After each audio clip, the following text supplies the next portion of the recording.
I was born and raised in West London, and the area that I actually grew up in was quite rough.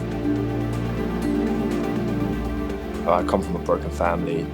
There was a lot of crime, drug abuse, alcohol abuse. I was always out the house, I was never home. Even almost to date, I was always chasing something, always doing something different, something new hobbies. So I was always looking for something.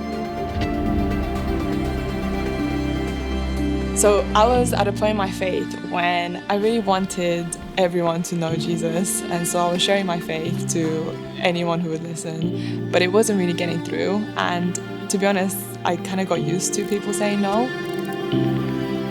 At the age of 14, I dropped out of school due to bullying and started working with my uncle in the building industry. Over the next 10 years or so, I got to a point in my life where I felt like my life was going okay. You know, like life's meant to be. But I felt so empty that nothing could fill that void. It was causing me to fill my life with things that weren't good for me. The only thing I cared about was just developing my relationship with God. And I got to a point where I realized that actually just the way I lived was what was going to draw people to Jesus. So I came across this online community called Yes He Is. And I really loved what they were doing because they were sharing tips on how to share Jesus. So I found the climbing wall. You forget about everything else that's going on. I didn't feel that emptiness. All that disappears because you're just in the moment.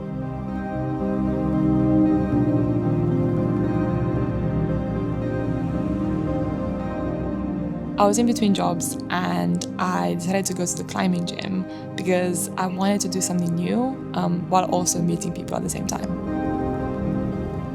I didn't want to miss an opportunity, so when I saw that Glenn had this tattoo of a guitar on his arm, I said, hey, we've got a band at church, you should come and check it out. But I didn't actually expect that he would come. I would have potentially gone, but when I left the gym, I basically forgot him. From the outside, everyone definitely thought like I'm like just one of those guys, easygoing and happy, like getting on with life. But my internal world was pretty dark. If I was honest, yeah, it wasn't a great place. I was in a deep gambling addiction. I felt like I was drowning in this addiction. Through that, I was getting to a position of probably borderline depression. At that time of my life, I was always on the move. I would never be at home. I think I wanted to be free from my addictions. I needed a way out, I needed help, and I couldn't find it at the time. One Sunday I was heading to climbing.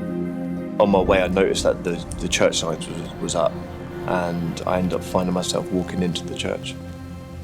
Over the next couple of months, he just kept coming back to church, and then he just came to house group one day. In the world, people seem like they've got a mask up and they only show you what they want you to see. In this group, it was the complete opposite. I've never seen that love and trueness like that before. 2 days after, I was driving, listening to worship songs that were sent, and I felt a rush of joy and peace, and tears were flowing down my eyes, and a massive weight was lifted off my shoulders. It was an incredible experience. I knew that from that point that this was all real and my life was going to change. I came across this post that said, if you've got a friend who's curious about Jesus, why don't you just ask them if they'd like to invite him into their lives? Even though I felt nervous, I just asked him because there wasn't anything I had to lose. And I actually declined her to start with. But it was 2 days later when I called her back and asked her, what was that question you asked me? And at that point, I accepted Jesus into my life. It felt like I was experiencing Jesus for the first time in my life when I saw someone else going through that experience. Life now it's worth living. Life is wonderful. I have purpose, I have meaning, I have joy, I have outlook for the future.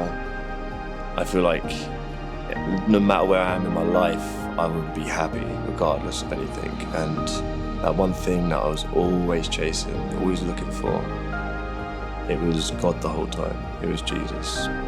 It was his love.